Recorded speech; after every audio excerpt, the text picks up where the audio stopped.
and welcome to your latest episode of Off the Fence, brought to you in association with Boyle Sports. And I'm very excited because this is our Cheltenham wash-up show. We're going to go back through the 4 days of the Cheltenham Festival and discuss all the winners, the losers, the horses that let us down and the horses that proved us wrong and right on the 4 days of the Cheltenham Festival. And what a week it was. My goodness gracious me. Before we go any further, please do hit subscribe to our YouTube channel, give us a like, give us a comment, give us a retweet. You know the drill by now. I am joined week in, week out by Tony, Keenan and Barry Geraghty, and we get to check in with them now.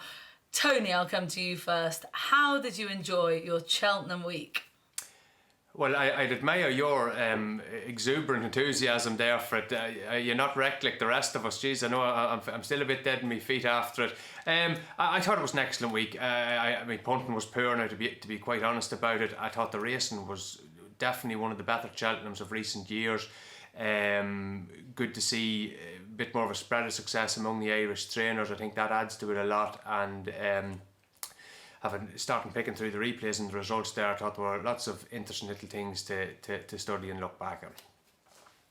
Okay, great. Well, we are going to dive into those. Barry, my enthusiasm is very high for this show because it was such a good week of racing and now we get to dissect it all. Tell me this, have you recovered from your week at Cheltenham? You were there for all 4 days and in a role to me that's very, very hard to understand what is going on, to be honest with you.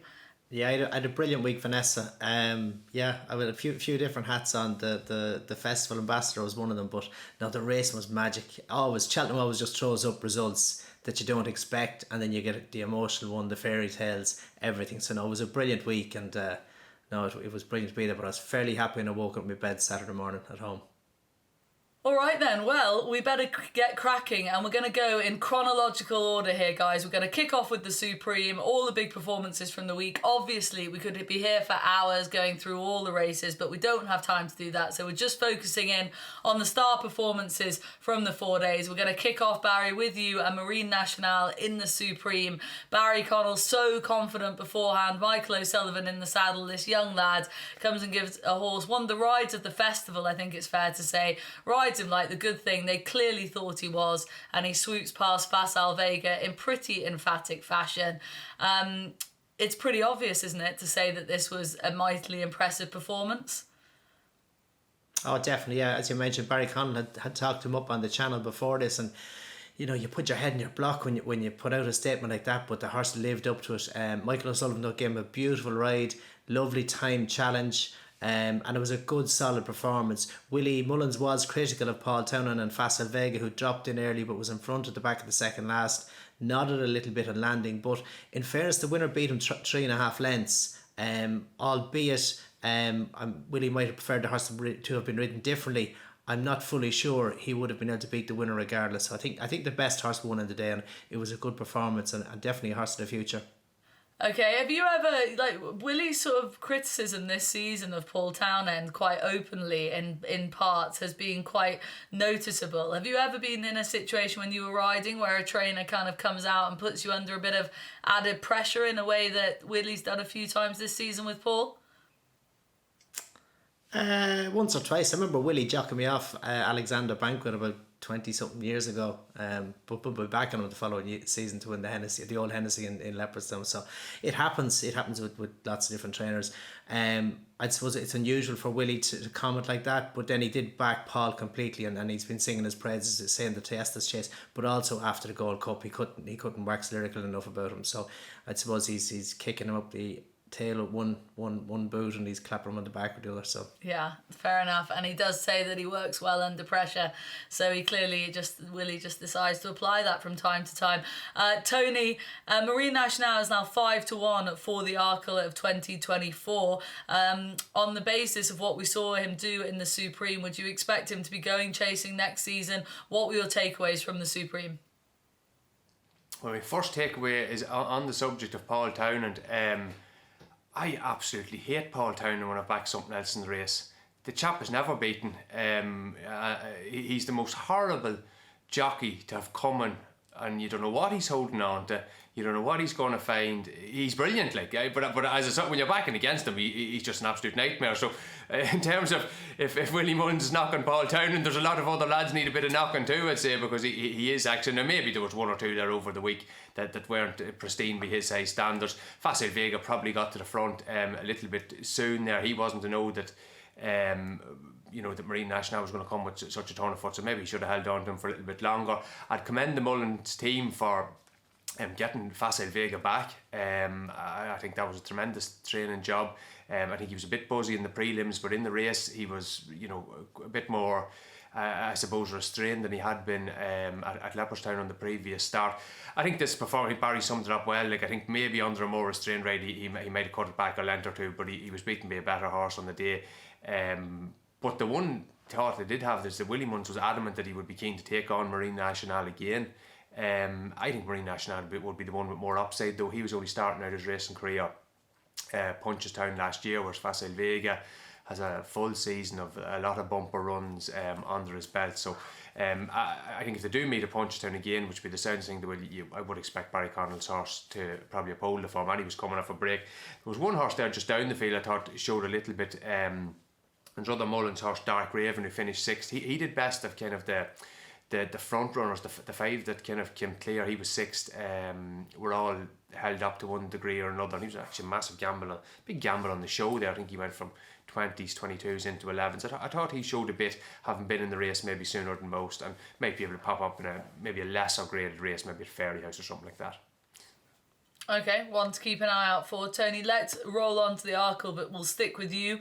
Obviously, El Fabiolo beating John Bon. This was the clash we've been talking about for so long leading up to the Cheltenham Festival, and it's rare that they all get there in one piece, but these two did, and they finished in the first two places, and we were all aboard El Fabiolo.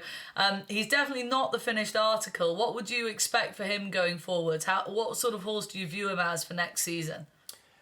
I think he's going to be better when he goes up and trip. I don't know if and when that will happen. I thought last Tuesday was his best jumping performance of the season so far, in that he kept really bad mistakes to the minimum, but he still wouldn't jump now like a natural 2-miler.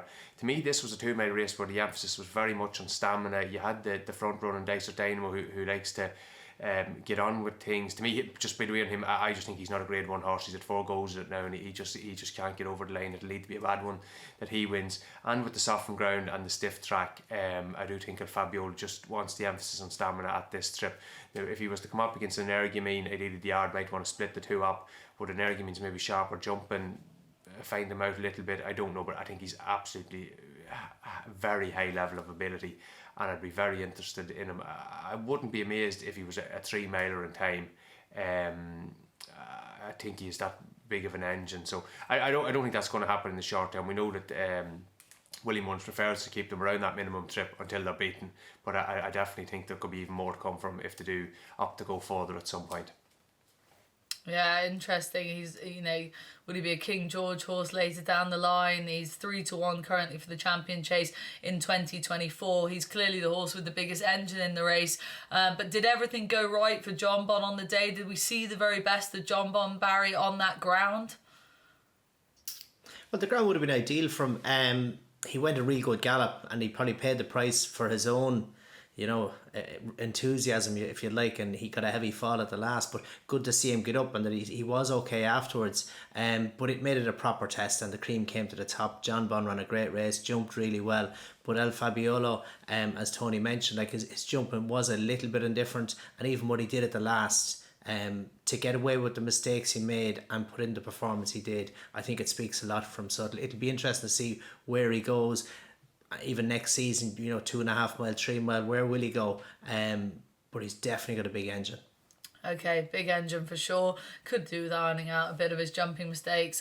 Barry, let's stick with you for a quick mention for the Ultima Corrick Rambler for the Lucinda Russell team, winning the race for a second year on the bounce, and exactly the same type of style of run that he put in 12 months ago. Some training performance and some prep for the Grand National, where he's now the 7-1 favourite.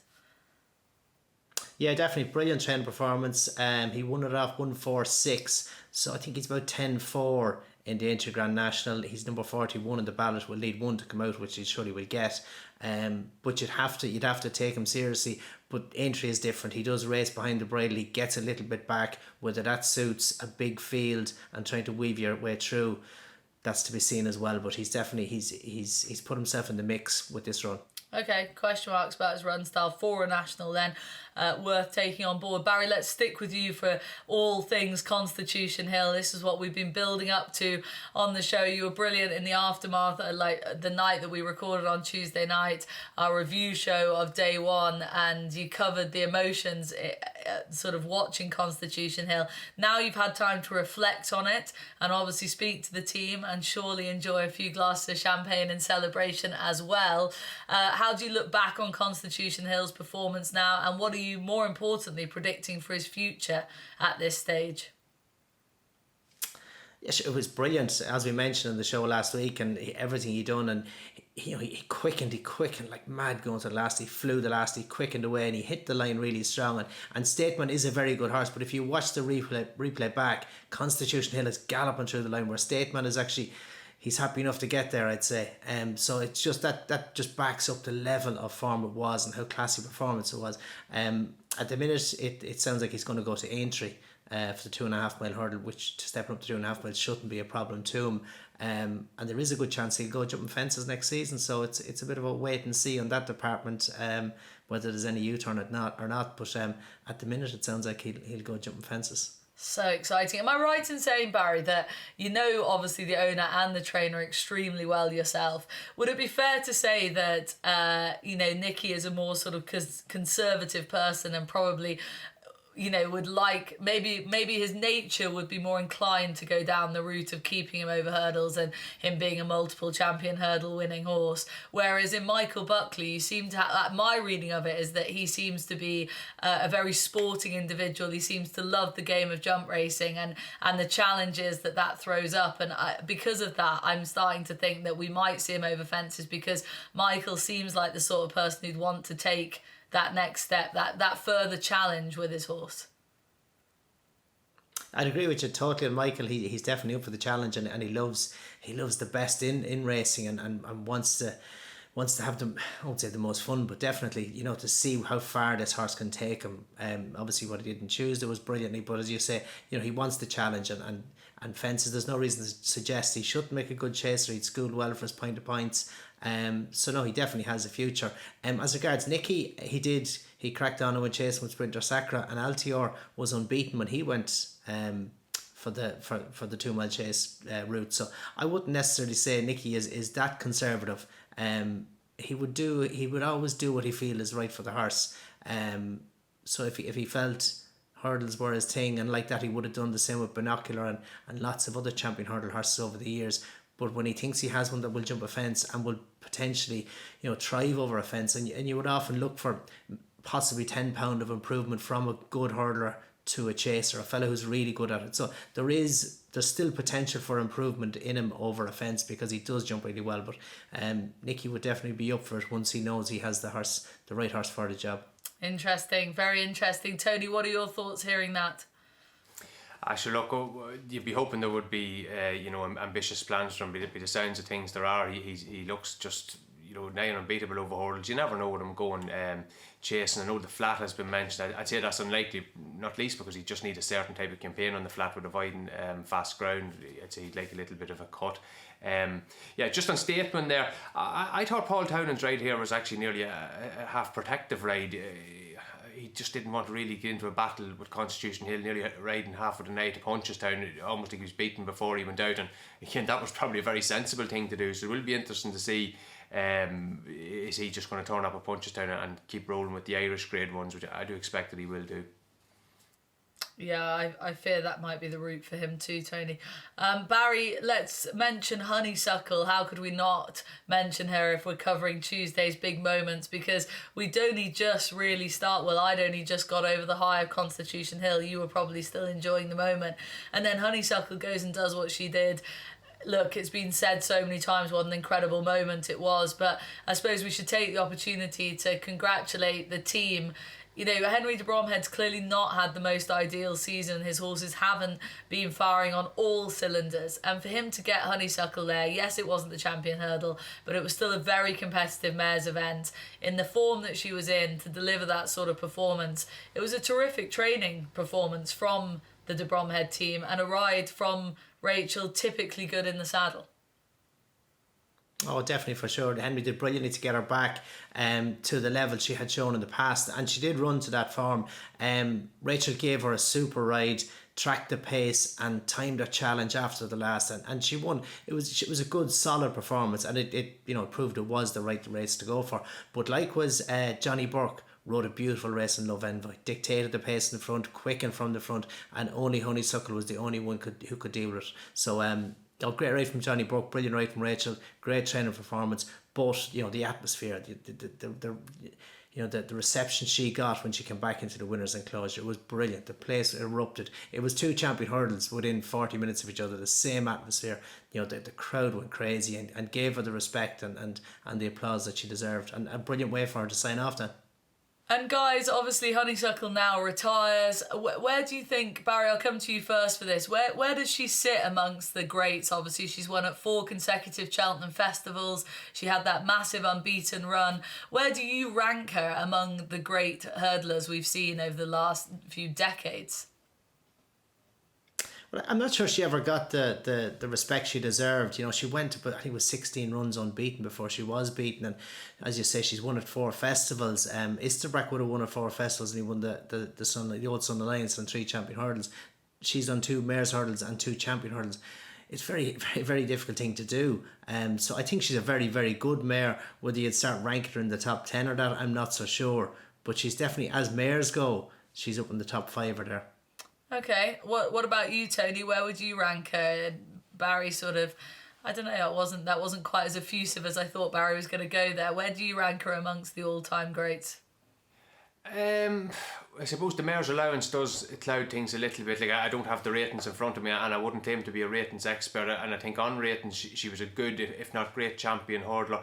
I think in her 3rd season over hurdles, that was her best season. She was brilliant that year.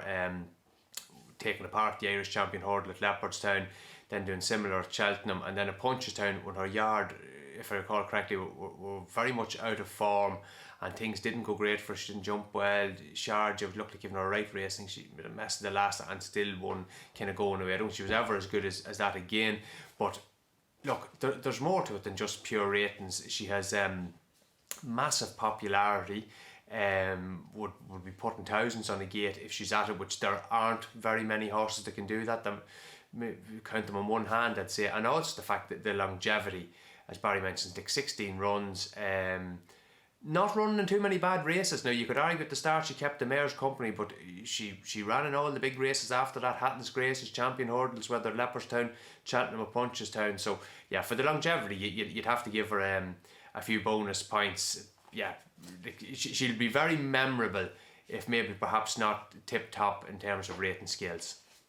Tony, last race to discuss on the Tuesdays, of course, I was going to call it the 4 miler, but it's no longer the 4 miler, is it? 3 miles, 6.5 furlongs, but Gaillard du Mesnil winning that, and heartbreak for Marla Mission supporters such as yourself. I think we discussed it on the day. He looked like he was running on empty, but you'd have liked to have seen how it was going to play out.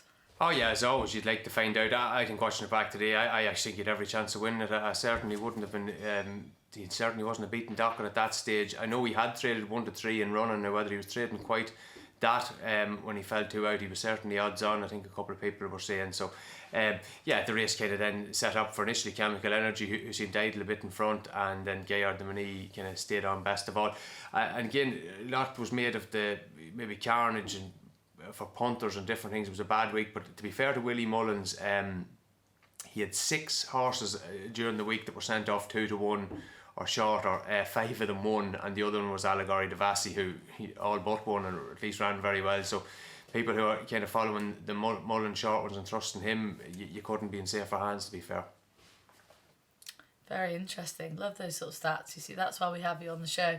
Barry, just trying to cover up my absolute disgust and horror at Marla Mission falling with the useless random information, I think is the thing there.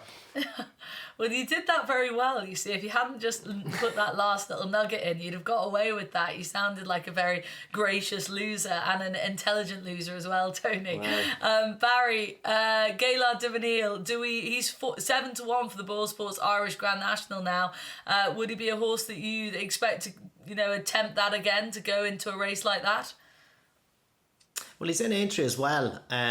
Personally, I'd see him maybe more as a Ferios horse, but maybe I'm saying that by not being his biggest fan.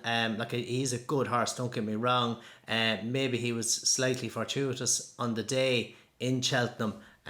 He was a good winner. Whether he's capable of making the next step, I suppose, waits to be seen. But he has an entry in both, so we might just wait and see. Okay, a wait and see. Let's roll on to Wednesday. Let's keep this show rolling, guys. Impaire Et Passe got us off to a blinder in the Ballymore, beating Gaelic Warrior, Barry's tip for the race. But Impaire Et Passe, all the vibes beforehand, Tony, were very, very strong from the camp, sort of once they got over to Cheltenham and the sort of days running up to Wednesday. And then he went and put in a performance like that. He's now 5-1 for the Champion Hurdle of 2024. That seems very short to me. What would be your read on that anti-post price at this stage? Well, I suppose it's baked into it, the assumption or what's going to happen with Constitution Hill. I'd say the 5-1 factors, the decent possibility the Constitution Hill will go chasing. You talked with the vibes. Yeah, the vibes were really positive for him, although late on in the exchanges he was a big drifter. I think he returned a kind of an SP of 7-2 there on the exchanges, so someone didn't fancy him late, but visually brilliant performance. He really looked like a horse that had the pace for a Champion Hurdle. I think he was the fastest. I think, in the closing section, the last half mile of any horse in the day, and I think only Honeysuckle was faster than him over the first 2 days, and that was a really steadily run race. This was a little bit better run. He did get the dream run through the race. I think it's fair to probably point out that Champ Kiley, a combination of him lugging off and maybe, I'm only saying maybe here, a little bit of team tactics allowing him up the rail, suited, but I think regardless of that, he would have won and won very handsome. Yeah, I don't mind him for the Champion Hurdle. I think he looks like a horse with the speed. He looked like a horse with the speed at Naas. He's very unexposed. He's only had the 3 runs, and there's no reason why he wouldn't keep going. Although, as we kind of mentioned before, if Willie Munns is keen to take on Marine Nationale again with Facile Vega, is he going to get a run over 2 miles before the end of the season? Possibly not, unless he maybe goes to Aintree, which wouldn't always be the way with the yard. Okay, Barry, would you have Impaire Et Passe as a Champion Hurdle type contender? Obviously, we've seen the likes of Fahim from the same yard win this race, and then as an open hurdler step back and trip over the 2 miles. Would you expect that for him? Is that how you see this horse? It definitely has the potential, and it was a brilliant performance what he did on the day, and the vibes have been very much that way. So I suppose if Marine Nationale is likely to go for the Arkle, Facile Vega could go jumping the fence as well. He could very easily come back, and as you mentioned, other horses have done in the past, Isterbrack, Hardy Eustace, so it's a proven tested route, and if Constitution Hill is over jumping fences, it paves the way for something to step in. So many chess pieces to move around the board before these decisions are made, but you couldn't help but be impressed. Let's roll on to the real whacker. Winning in pretty incredible fashion, Tony. We'll come to you first here. Beating of fast finishing Jerry Colomb in the closing stages, just managing to hold on, but I was really shouting for this horse. It would have been heartbreak if he got beaten the way he jumped round there. Yeah, he put in an excellent jumping performance, and just on this race, I don't know, is this really going to prove a Gold Cup trial or anything for next year? I do think Jerry Colomb will be suited to be a slightly longer trip of the Gold Cup, but I think this was the race during the week where I suppose it came closest to a disqualification. There was some chat after had the rules been broken, and I realised I'm a complete and utter scumbag. Like, I had a bet on a horse to be disqualified at the start of the week. Like, I just thought that was a value bet at absolute terrible price. Tony, it's awful. You are the worst. I know, it's terrible. It's terrible. Absolute mammon here. Money is my god and all that. But I have to say the jockeys, especially the Irish jockeys who weren't in the British system for the month or the 6 weeks, whatever it was before that, and they really deserve a lot of praise for the way they're after, riding to the rules and all that. And some people say, oh, that's their job, is like a postman delivering letters. But if you're coming to Cheltenham there and you're coming down to maybe your couple of fancy riding, you haven't ridden a winner be Friday and the pressure's on and all that, to restrain yourself and follow that, I think was very impressive, and I'd give the lads a lot of credit. On the race itself, I thought your man Braun ran really well in third. He would have been a horse that wouldn't have looked like a 3 miler as a novice hurdler at all. And I do wonder, he had a 74 day break mid-season after his initial run behind Geraghty between his beginner's chase win. So I just wonder there might be a little bit more improvement in him. Maybe an easier 3 miles, easier track, Fairyhouse Punchestown would be more his bag. Okay, Barry, do you see the Real Whacker or Geraghty as a Gold Cup horse for next year? The Real Whacker, I should say, is 16-1 with Ball Sports for the Gold Cup next year. They've already outlined that will be the aim with him. Could he be a genuine challenger in a Gold Cup? Well, the improvement he showed throughout the season, if he can keep going with that level of improvement, he can, but he will need to improve. I think both horses, and I'd agree with everything Tony says as regards the race and how well the lads did with their whip use. The stewards, so likewise, they policed it really well and policed it really fairly. So it was a good result all round for racing. But this was a great finish. Sam Twiston-Davies rode a brilliant race in the front. Horse jumped really well and he just saved enough to hold off Geraghty, who seemed a little bit outpaced from 3 out but did finish strongly. But to me, he'd look like a proper stayer. Whether he's a Gold Cup horse or he could be an Irish Grand National horse or he could be an Aintree Grand National horse, he has options. It was a good run, but for me, he looks like a fella who really will enjoy a trip. Okay, proper staying trip then for him. Barry, let's stick with you for Energumene. You've been so keen on this horse for, well, not just this season, but into last season as well. And he didn't come off the bridle in the Champion Chase. I personally thought it was a weak renewal in terms of when you look back. And now I think that the race fell apart somewhat. We've already had this discussion. But, I mean, he's the horse to beat now in the Champion Chase for next year. And the market says so. He's 5-2 for the 2024 Champion Chase. And if the weather comes right for him and he continues in the vein of form that he's in, what's going to stop Energumene in a Champion Chase? No, it was a great performance. You could say the race fell apart, but I thought the race fell apart last year.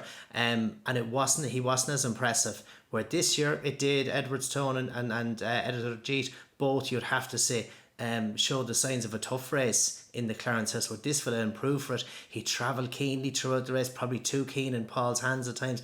Jumped brilliantly with the exception of I think it was the third last, but no, it was a proper performance and he galloped away like a real champion. So no, you'd have to be really impressed with him, and there's nothing to say that he won't be back to do the hat-trick. Maybe El Fabiolo could be his biggest danger to the hat-trick.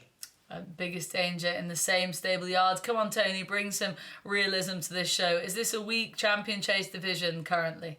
It wouldn't have looked that weak beforehand. I think if Edwardstone had run his race, you may have seen, at least a closer finish. He obviously didn't run anywhere near the form, wasn't jumping, wasn't travelling from the outset, and the trainer's saying he's now going to leave him off for the season. I think we know where we are with Captain Guinness. He's a 160 horse.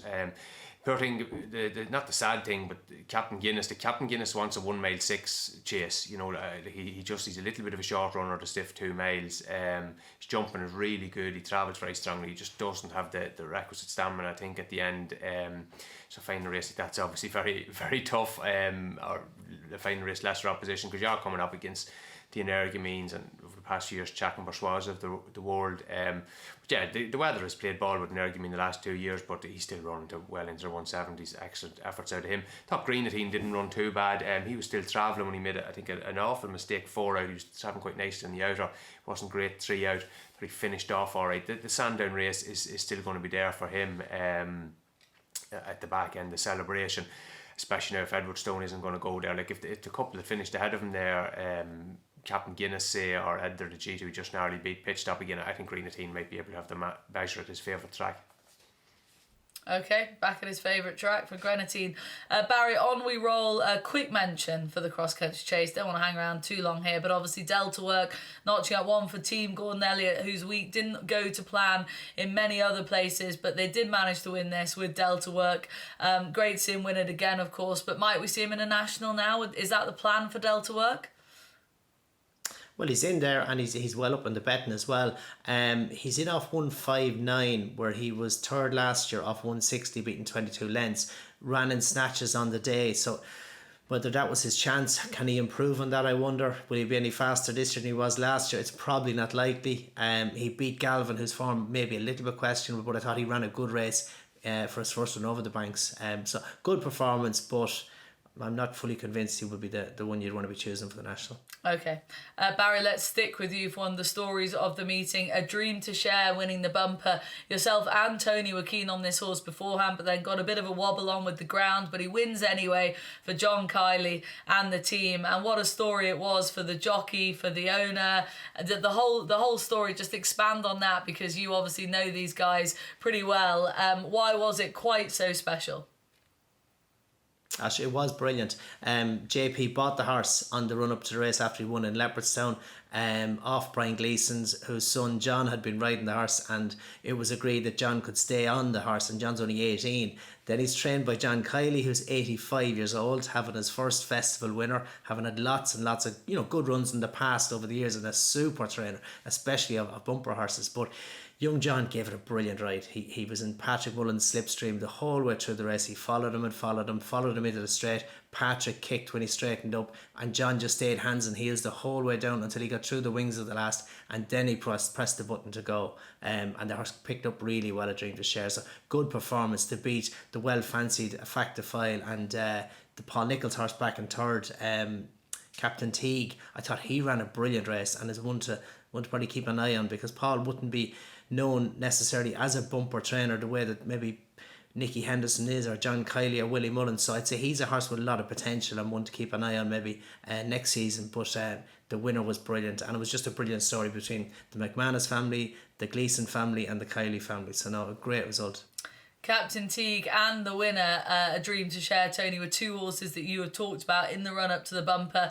Both of them obviously winning and hitting the place money as well, with Captain Teague for the Nichols team. But in terms of A Dream to Share, you lost faith with him because of the ground. Would you expect to see him, like, obviously maybe a Supreme next year, but in the meantime, would we expect to see him on the flat? Is that where they might go with him?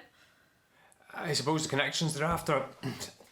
the connections they're after buying into him would say it'd be more likely he's kept the national hunt. He has had quite a busy season there. I think the Cheltenham run was his fourth run, only two runs last summer as well. So I don't know, I imagine that maybe Punchestown would be in the car, so they'd probably keep to Hurdles, and Supreme would look the obvious race when he's so much speed. Echo Barry's thoughts about the ride, not only was he sort of sitting out the back, he was very much in the right part of the track, I felt, coming kind of outside and near side suited. Now one thing Cheltenham would want to take a little bit of a look at was that little bit of railing they'd left in, a bit of furlong out. That was a recipe for disaster. Now they're quite lucky that nothing happened there. Young and experienced bumper horse, I really think they should have pulled that out before the bumper. I'd echo again what Barry said about Captain Teague. I thought him going round the inside wasn't ideal. He raced much closer to what looked a good pace set by initially Westport Cove and then Western Diego, so that to be prominent off that pace was a good effort. And he was kind of coming into it of less experience, and as Barry has said there, like, Paul Nichols would be training him much more maybe with the long term in mind than Willie Mullins would be keen to try and get them to graded bumpers in the first season. Tony, let's stick with you and move on to Thursday, because we can discuss all things Stage Star. In the Turners, obviously, I mean, I was going to focus in on the winner there, but I'm just like, my producer has renamed Mighty Potter Mighty Flopper after disappointing in this race. Now, I think that might be a little bit harsh, but obviously it's the second year in a row that this horse has let us down at the Cheltenham Festival, and this time around in a more serious capacity than last year. Mighty Potter disappoints, Stage Star wins from the front. Are we taking this form line as genuine? What do you make of the Turners? No, I think if you ran it again, you might well get a different result. Excellent ride from the front. The finishing speed was very high, pushing for 110%. And Harry Cobden was very patient when the second held him. Didn't lose the head. Gradually let his horse kind of get the better of him. I can't explain what Mighty Potter did. He seemed to be reasonably relaxed in preliminaries. He jumped and travelled well for most of the way, but just in the straight, I don't know. He just didn't find. He started hanging. Head carriage didn't look great. Was the track? Well, the track seemed to be fine up until the last couple of furlongs. Maybe it was something he doesn't travel well. I think that's something that's a possibility. Gordon Elliott was saying that he was a bit stiff, but lots of horses are a bit stiff afterwards. So I don't know. Maybe something will come to light, but like forever onwards, you'd have to be sceptical when he's running at Cheltenham or anywhere on his travels. But look, plenty of good races back in Ireland. He's never run a bad race in Ireland, and it wouldn't be the greatest shock if he got back on track fairly soon. Okay. Stage star, for what it's worth, is 11-1 for the Ryanair with Boyle Sports for 2024. Barry, let's move on. Let's move on to the Ryanair itself. Sorry, and Envoy Allen taking the race for the Henry de Bromhead team. Rachel Blackmore in the saddle. Obviously, Shishkin taking a few fences with him on the way and managing to finish in the places, but not the performance we were hoping from him. What do you make of it all now in the aftermath of the Ryanair? I feel like with such a quirky winner and Shishkin doing what he did, a bit like what Tony said there about the race before in the Turners, if we were to run it again, would we get a different result? Quite possibly. What were your takeaways? Well, it was brilliant to see Envoy Allen show a sparkle again, and it was a good performance. The reports afterwards that his work had been really good in the 2 weeks leading up to the race, so obviously the Bromwich Yard weren't surprised. But Shishkin, he raced behind the bridle, he missed fences, he all bar fell at the third last, and yet he finished off really strongly and chased home the winner later on. For me, I just question the proximity of the Ascot run and the Ryanair. I just wonder, had Shishkin, who was well tuned for Ascot being his first step up and trip that day, whether he just recovered and brought back the sparkle that he showed that day. I don't think he did. And if you look through last year's form, obviously last year's winner, Factory didn't go to Cheltenham but he went to Aintree, probably for the same reason. But does he know won the Reynoldstown last year? And I think finished with 40 lengths or something behind Carrick Rambler in the Ultimate on his next start. So that's just taking a sample, if you like. I know I won the Ascot Chase on Riverside Theatre about 10 years ago or more maybe, and he won really well, travelled really strongly, but he came back to the Ryanair. He was never on the bridle, only just got up and won a neck, made real hard work of it. So it definitely does take an edge off some horses. Some will bounce back. We saw last year Tia Hooper ran the same day as the Ascot Chase when he won the Goran, the Red Mills hurdle, and then flopped in the Champion hurdle. He obviously had no problem in the Stairs hurdle, so there isn't a course issue there. So I just wonder about the proximity of those races when they have a tougher time than you might think. Do some horses just don't bounce back as well as others? Something to remember for in 11 months' time when we're talking about all this again. You can remind me of that, Barry. Tony, any takeaways from the Ryanair which we haven't already discussed? I mean, look, we're looking at Shishkin being a 16-1 shot with Boyle Sports for the Cheltenham Gold Cup of 2024 and Envoy Allen around the 6-1 mark for the Ryanair of 2024. I wouldn't back Envoy Allen to win a Ryanair this point now for next year was stolen money, I don't think. I think, is that fair to say? With such a quirky horse? You're very harsh calling him quirky. Is he quirky or is he just a horse with physical issues? To me, he's looked like a horse with physical issues over the last few years, and he's been right on a couple of occasions, and he's done very well. But just haven't been able to keep him right. And Barry's reports of homework that had him right last week. Yeah, Shishkin to me just bounced. It's as simple as that. He was kind of just even from the start. He was a bit behind. He didn't break with them just as quickly. Jumping was poor. Poor by his standards, especially that off mistake 3 out. Like, where they're going with him now was the entry mentioned for the 3 mile race. I wouldn't love that now. Not to say that he wouldn't stay at 3 miles. It's just that he's had a brilliant performance. Then he's had last week, which is a flat performance, and a little bit of a wayward performance in terms of jumping, and head carriage in the straight wasn't wonderful. And now he's going to go to Aintree for a tough race. I don't know. I think maybe if you left him off and nearly brought him fresh for King George or something like that, might be a better plan. But again, who am I to question that operation? But I just wonder what kind of a level are you going to get. It is only a month away, so a lot of runs in a short space of time. Yeah, definitely some reservations, and you're right to pull me up on calling him quirky. That's probably unfair in regards to Envoy Allen, Tony. I'll take that. Let's stick with you, Tony. Quick mention to Cider Burley. We love the Stayers Hurdle division because there's so many layers to it. You made the point to me about 4 weeks ago that this was a much deeper renewal than last year, and yet a 33-1 shot manages to win it in Cider Burley at the age of 11, winning at the festival for what is it, the third time. Pretty incredible, I guess, but what are we making of the form going forward for next season? And I was probably wrong, maybe, to say it was a deep division. We let you back to 1-1 with that one, Vanessa, definitely. Sire de Burley, he's running about 5 or 6 times at the festival. He's running 3 per Thompson Stairs. I think he ran the Martin Pipe and everything. Looks 11-year-old. obviously well suited by conditions, but probably a little bit of a substandard running of the race. I saw something really interesting actually from a couple of people afterwards, that he was actually an awful result for the bookmakers, which looking at his SP is very, very difficult to believe, but looking at his connections you might say otherwise. To you, Boo, track didn't prove an issue. Obviously the ground came from a bit. Race largely went right, possibly got a little bit to do. He was making up his ground and kind of, I think, with what was a hot part of the race, according to Simon Rollins on the website there. I think the third quarter or the middle part of it was quite hot, so he made up his ground there. A bit of a mistake, 2 out, wouldn't make too much of that. Bit of dodging and weaving in the up the straight. He still would be a horse with a lot of potential at the trip. That was only his second run at it. He's a 6-year-old. There's plenty in behind there though that might be better on another day. Blazing Cal, like maybe he still needed the run a bit. Preparation wasn't ideal. Certainly travelled well for a long time. Thought Classical Dream again also travelled well for a long way. Had the look of a horse that was aiming the punches down to me. Like Willie Mullins wouldn't be averse to doing that, wanting to get a run into him. Capadano was quite similar in the Broadway last year, so I wonder will he kind of improve for that. So yeah, there's plenty of interesting races there. I'm sure a lot of those will match up again at the entry in a Punchestown.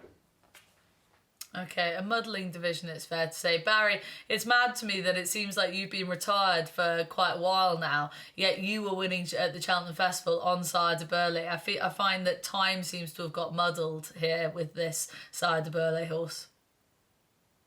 Yeah, definitely. It was brilliant to see him bounce back after 3 years since he'd won at the festival. But he won at Aintree last year. He won the 3 mile hurdle there, so it wasn't as if a major shock if you were to look back on that. He is a brilliant horse and a proper stayer. Flooring Porter went a good gallop. Dashel Drasher probably kept him honest, and Danny probably didn't get to dictate it as well as he might have liked. And it turned into a war for that reason. Obviously, Blazing Cal was found out for whatever reason. Tia Hooper ran a good race, but I think Tony just mentioned he is only 6. So a 6-year-old versus 11-year-old landed the back in Cheltenham, the back of the last in Cheltenham after a strong pace over 3 mile on soft ground. There's only one winner there, it's that age, it can't beat it, he's just a dour stayer, where Tia Hooper was probably just worn out of it. For me, there was no major excuse. I think he was there if he was good enough, he was close enough if he was good enough. But it was a solid race. It probably lacked a superstar, but take nothing away from the winner. He was brilliant, and just great to see a horse of that age coming back, and a brilliant training performance too by Gordon to get him back there in that kind of form, because his form before that in Ireland was probably a little bit below what he had shown the previous season. Yeah, absolutely. Comes alive at the bottom of the Cheltenham Hill, and that's the sort of horses that you want inside de Burley. Tony, quick mention to You Wear It Well, bolting up in the Jack de Bromhead Mares Novices Hurdle, beating a couple of your fancies in behind and in the placed efforts as well. But this was a pretty sparkling performance from this mare, I thought. Yeah, it was an excellent performance. A very good ride from the front as well. This was in contrast maybe to some previous runs of this race that have been, a bit more strongly run, and horses were able to come from behind. But this mare kind of dictated here and did everything right. And she probably proved that Hermes Allen can't be as bad as he ran in the Ballymore. He had beaten her well at Newbury way back. Look, I'm not saying this to criticise jockeys or anything like that, but I think the second and third were both better than the form.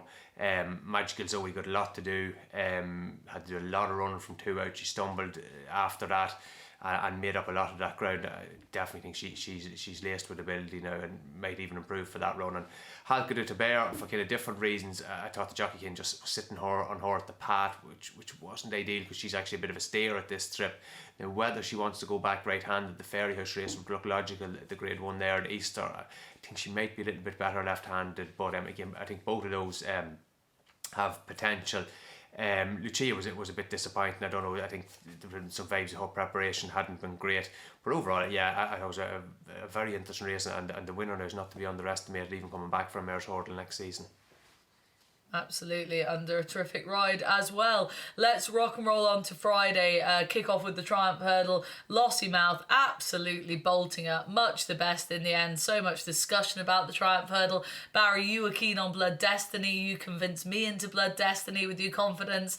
Then he bombs out, and Lossiemouth, she's been favourite for this race for a very long time. And to go and do that, I mean, it's rare you see a horse travelling quite so strongly with only a couple of furlongs left to go in a race like that, and she absolutely dotted up. Yeah, I was watching the race and saw her coming alive for Paul Townend away from the third last, and she was keen down to the second last, and he's in front, and I'm thinking, oh Jesus, Paul is going to get it in both barrels from Willie again here. But she overcame all of that and won really well. This was a big performance. Maybe that there isn't the strength and depth in the race that you might have in other years, because both herself and Blood Destiny possibly frightened away a lot of the opposition. But I thought this was it was even a big step up in what she'd done to date. I thought, the way she finished out, having been so keen and being in front so early, she just did enough to get herself beaten. But instead she was still impressive. So no, I thought it was a really good run. Obviously Blood Destiny bombed out. We'll wait for a reason on that. But no, the winner is a smart one, and maybe she'll be a contender for the champion hurdle next year, especially with the mare's allowance. Yeah, Tony, I'm firing that straight over to you. Do you see her as a champion hurdle contender for next year? Because if she is, she's 16-1 for that race in 2024. Is that a realistic aim for her? Is that what you see her as going forwards? I don't really know, and that's just purely on historical precedent. Like it's a once a generation, once a decade 4-year-old that makes up into a champion hurdler. Vauban to me would have been more impressive than her in the Triumph last year, beating Geldings and so on. Like her main market rival hasn't turned up last Friday, and she just had to beat Gallimore. So the Jippy McManus, her centre, ran a really good race, and she did plenty wrong, and it needs a little bit of a mark up for that. But no, I'd say a long way to go for a champion hurdle mare. Okay, fair. Okay, putting a pin in that balloon then. Tony, we will stick with you to talk about the Albert Bartlett. Oh God, Corbett's Cross. Talk to me about what happened here, Tony. What were your thoughts watching the race? For anyone watching that's new to the show, if we've got any new viewers at this point in the season, Tony was a big fan of Corbett's Cross after what he did the time before the Albert Bartlett, and then was very much putting him up for this race. And then, of course, he runs out the final hurdle when coming there with his challenge. What was going through your mind, Tony, watching it? Well, Emmett Mullins would come on before it, and he was interviewed and he was asked how he was going. Grand. He says he's a bit of a tricky customer now, and that was not what I wanted to hear. Now Emmett wouldn't always be a man for talking straight to the media, but I think he was telling the truth on this occasion. And I says, oh God, well that's all I want to hear now. And talk about fulfilling the prophecy. He comes to the last and he runs out again. The track configuration isn't ideal. They probably need to tighten up a little bit on that. Was he beaten? I'd say he was coming off the worst of it probably. He'd been too keen. I would have said he absolutely powered through the race. It was a really attritionally run race, and Nichol's horse seemed to be laced with stamina, but I certainly wouldn't be giving up on him. He looks a horse of significant ability, maybe down and trip a bit. I wonder now, will they rough him off for the season? He has had quite a busy time. He was back there running in Clonmel and Limerick Fairyhouse testing ground and all that type of stuff. So maybe they might keep him away from the other spring festivals, but still a horse of major potential. I don't think not one to be given up on. I think on the whole, actually, JP McManus' team bought into some excellent prospects. They got the bumper winner, they got Impervious to come, and they bought him. So top marks on the few horses that they were selectively taken over. Scooping up the nice ones. And Barry, just from a jockey's point of view, obviously Mark Walsh in the saddle, you're coming down to the last, you might be coming off the worst of the battle, as Tony's just touched upon. Where is your head at as a jockey, and is that the horse being difficult, or has Mark Walsh, to put it bluntly, made a mistake there, not given the horse enough room? Oh no, I wouldn't have seen Mark make a mistake. The horse just put his eye on the gap. That gap that was there was closed for the Martin Pipe race later on in the card. So obviously it was felt that maybe that shouldn't have been the way it was.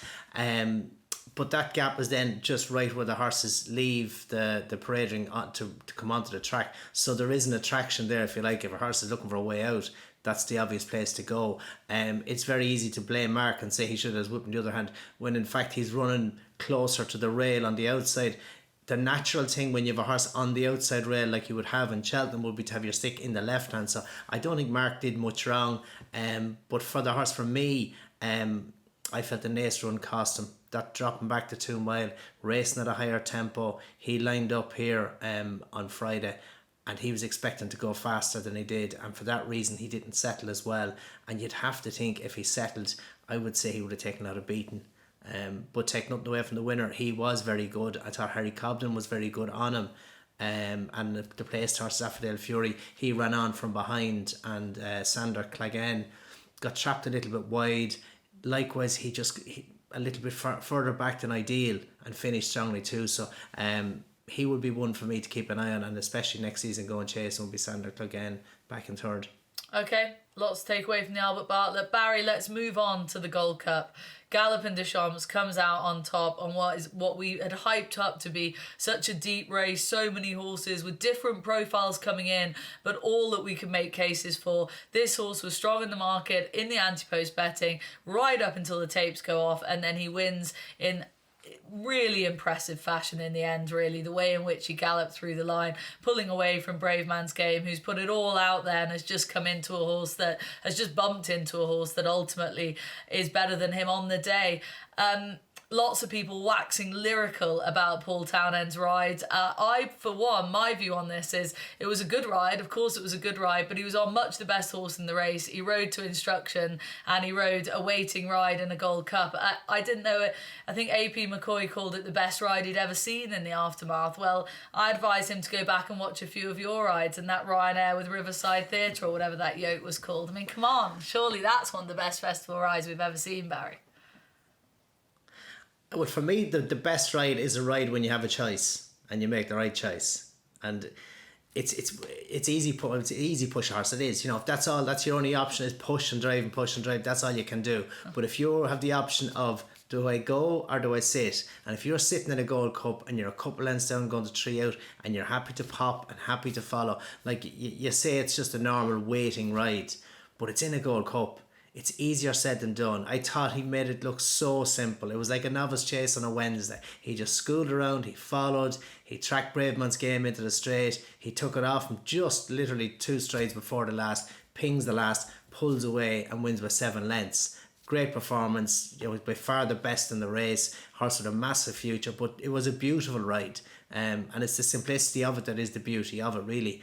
Brave Man's Game ran a brilliant race and stepped up on his King George and ran above what I would have thought he was capable of. But to say it was the first 2 home or the best first 2 home in the Gold Cup in the last 10 years, I'm not sure. Conflated was 6.5 lengths back in third and he was only considered for Ryanair last year. So it was a good race, it was a solid race. I think the winner was very good. Brave Man's Game ran above what I would have expected. But to say that he's a better horse than Menelindo or A Plus Tard and all of those that have gone in recent times, I'm not so sure. Interesting. You make a very compelling case for the ride and the simplicity angle. I take all that on board, Barry. Tony, over to you for Gold Cup reflections. Barry just sort of tempering enthusiasm for Galopin Des Champs being an absolute machine that a few other people are sort of labelling him as. Where do you sit on the scale? How do you think this horse ranks?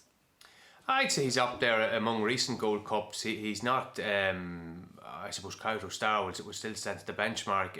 I suppose in the last 20 years or so, A Plus Tard is up there. But A Plus Tard last year, he'd certainly be up there. To me, it looked like a proper Gold Cup.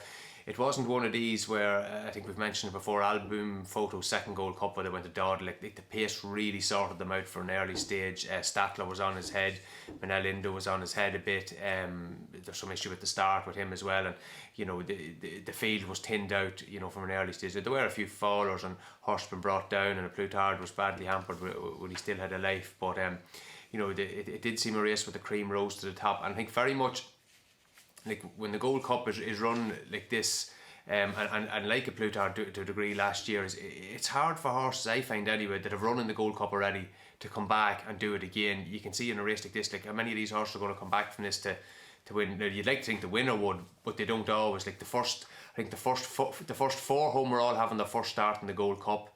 Hewick probably would have also been in that first few if he hadn't have fallen. So horses that protected it there did run well to a point. So it's very, very hard. The ride itself, yeah, I thought it was a very good ride, an all-time ride, maybe not like, but yeah, very, very efficient ride, very confident ride. He sat back off the pace. The horse didn't always jump well, made a couple of mistakes in 3 out. He wasn't great and it was a bit sticky early. But again, I have to credit the training job as well, that they've settled him. Like the horse that was winning the beginner's chase at Leopardstown and the Moriarty novice chase at Leopardstown, like there was no way he would have lasted a Gold Cup trip. He probably would have burnt himself out with the kind of free going front running tactics, or at least forcing the pace. So yeah, they've done an excellent job. Really good run out of Brave Man's Game. It was a 2 kind of up and coming horses, I suppose. The horses just out of their novice season that came clear. There'd be no reason why he wouldn't be back winning and been very competitive in King George's again next season. So yeah, I thought it was a thrilling race to watch. But good in all his Brave Man's games was, and I think Conflated stepped up as well. The winner was just different class. Different class indeed. Last question to you, Barry, Tony, on the Gold Cup itself and the winner. Do you expect him to just follow a very similar path as he did this year, in terms of, obviously we'll hopefully see him at Punchestown, and then next year will surely just look much the same? I would imagine so. You know, I suppose when you look back to maybe Gold Cup winners of 10, 15 years ago, they did run an awful lot more. But I don't know whether the race is tougher these times, or trainers want to kind of preserve them a bit. Like Willie Mullins just doesn't seem keen on maybe going for races like down Ryle really, or the Betfair Chase or anything like that. You know, I presume Galopin Des Champs, if all is well, will go back to Punchestown, where there seemed, judging by the field size of this Gold Cup, there would be a number of horses around at least to take him on now. Whether they'd want to or not, I don't know. But yeah, you'd imagine the same kind of thing. The John Dorkin sets up well, might even set up better next year, because you know, the John Dorkin was rescheduled this year, so maybe they might play around with that and run him at Christmas. I don't know, but I think the campaign does right itself a little bit. Okay, quick mention, Tony, to the Mare's Chase. Impervious winning for you, a horse that you had tipped up. To be fair, on our show, you were very keen on her. She beats Allegor de Vassy. Looked unlikely at one stage when they went head and head, sort of after the last, I think it was. But she gets back up, and it was a tough as teat performance from her, I thought. Yeah, one of you tipped, I'd say now, but yeah, Impervious just very likeable. She wouldn't have the size of Allegor de Vassy. But certainly has a lot of toughness. Not to say that Geraghty de Vassy is not tough for that. She actually did things a lot more right than I thought she would. Obviously the whole shape of the race changed early when Magic Days kind of got left at the start. We assumed that she was getting very buzzed up beforehand and would you know, cut out the run. But yeah, they look like two very good mares. And again, like, Impervious, just her particularly tough attitude just got the better of her. Maybe if Paul Townend had held it on for Allegor de Vassy for a little bit longer, maybe Impervious wouldn't have been able to get back up. But sure, he wasn't to know that. He's just coming up against a particularly tough rival. Absolutely right. That wraps up the sort of graded performances we were looking back on from the week. We're going to do moments of the week in a moment and sort of final horses to mention. But before we do that, do either of you have sort of any other business in the handicaps? Barry, do you have anything else you want to mention in terms of the Cheltenham wrap-up the week that was? No, you got me there, Vanessa. Sorry. Right, you're all done. No. I thought Sander Clegane was definitely one that was of interest, and yeah, Captain Teague, the two I mentioned earlier, they would be the two I'd be looking for going forward next season. Okay, same question to you, Tony. Anything else elsewhere that you'd want to mention just before we leave this?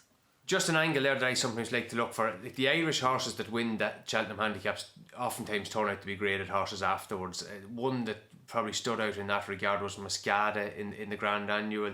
Her jumping hasn't always stood up this season. I think at the Dublin Racing Festival it probably caught her out a bit, and she fell at Fairyhouse back at the meeting before Christmas. But she's one or other two starts. I didn't think she'd be able to cope with dropping down and tripping the Grand Annual, but she coped with it very well, and she was really strong at the line. Like, it'd be no surprise if she was running in the Mare's Chase next season. I think she's a bit of upside still, not only with the Bromhead now a little over a year. Okay, bit of graded hope for her then. Let's move on to our moment of the week. Obviously, there were some pretty clear highlights, to be fair, but Barry, let's head over to you first. I think we can all guess it, but go on. What was your moment of the week, Barry Geraghty? Yeah, I'm going to be boring and South Constitution Hill, Vanessa. We'll allow you that. We will. How was the celebration after we left you on Tuesday night? You went out, didn't you? Was it a wild one? That was good fun. It was just great. It was lovely, great party atmosphere. Michael Buckley, and he had a big cruise, so no, it was a good night and good fun. I can imagine. Tony, what was your moment of the week? I think the Gold Cup. The Gold Cup is always my favourite race of the meeting, and I think this season lived up to it as much as any. I think I kind of got the wrong memo for moment of the week because I've gone for Impervious winning the Mare's Chase, but I was trying to pick something that was a little bit more under the radar. I was just delighted for Brian Hayes, delighted for the trainer, delighted for the mare herself. She's just so tough, so likeable, and Brian getting his first Cheltenham Festival winner, it was great, and he looked like he thoroughly enjoyed it, which is what it's all about after all. A horse to look forward to, please, lads. Just one that maybe we have or haven't mentioned. Tony, I'll come to you first. What's your horse to look forward to going ahead? I seem to recall last year putting up 2 horses that neither of them ran this season, which does show you kind of that with National Hunt Racing, running them, getting to the track, it can be very difficult. I think the 2 went for Nicey and James's Gate. I'll be looking forward to seeing them back next season. But I actually thought Iroko in the Martin Pipe would be a very interesting horse stepping up in trip. I thought he won despite the trip in that race. He got a nasty little bit of shuffling now just before 2 out. One of the kind of outsiders, a front runner, came back on top of him. I thought that would have ended his chance completely, but he stayed on really well after the last, despite not really jumping that all that well. I think he's a 3-miler in time. Whether to stay hurdling or up to go chasing with him, I don't know, but there's more to come with him, I think, over staying trips. Okay, and Barry, what's your horse to look forward to when we next see him? What are you looking forward to looking forward? Yeah, El Fabiolo. I thought to do what he did with, for me, an average round of jumping, the scope for improvement there is massive. So no, I think he's a horse with a very, very big future. I was going to throw in Corbett's Cross here, the aforementioned Corbett's Cross, just because he's clearly got that quirk, but he's got so much ability. I look forward to seeing what he can do on a racetrack over the coming weeks, hopefully, and months, and next season, etc. Before we wrap up the show, we need to just cover a little bit of a news angle. Barry, we're coming over to you for this because the news has broken today, the day that this show comes out on our digital platforms, that sadly Kicking King has passed away, a horse that you obviously had such a great association with, a Gold Cup winner, multiple Grade 1 winner for you. What a horse he was. He's passed away at the age of, I think, is it 25, I want to say. But over to you for this, because a horse that did so much for your career. Oh, definitely. He was a superstar. He was second in the Supreme as a 5-year-old. He came back, he was second to Well Chief and the Arkle the following year as a 6-year-old. Then he won the Gold Cup. He won 2 King Georges. He won a John Durkin Chase. He won the Punchestown Gold Cup. He was a brilliant horse and a proper big scopy chaser. Hard as nails, jumped for fun, loved his racing, and sadly he passed away just recently at the National Stud, where he's been for over 15 years, but for now.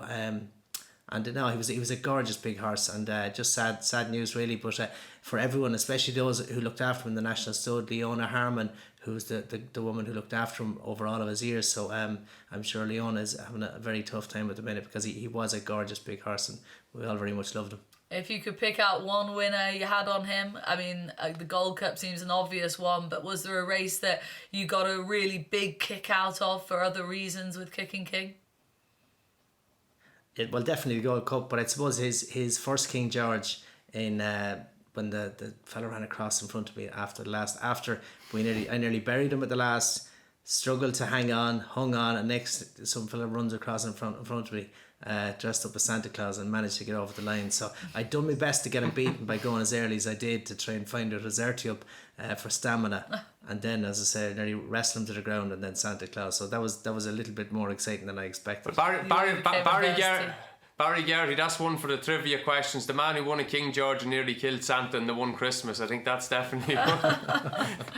Tony, did you have any? Was Kicking King a kind horse to you in a betting capacity over the years, Tony? I can't recall it's that long ago, but I was looking at his. I was looking at his form there, just as Barry said it, and geez, he did an amazing season that season that culminated in the Punchestown Gold Cup. I think he started off in Gore and winning their championship, went to Down Ryle. I think Beaver Salmon beat him there, no shame in losing to that horse, an Irish 3-mile Grade 1. Then won a John Durkin and a King George. Then he was gone to rights, according to everyone. He wasn't running a Gold Cup, was out for a season, come back and won at Cheltenham and a Punchestown. Like what a 6-race campaign. That would be a kind of a generational campaign in my eyes, and yeah, it's a very good horse, brilliant horse. Absolutely. Proper campaigning, Tony. That's what we call that. Proper campaigning.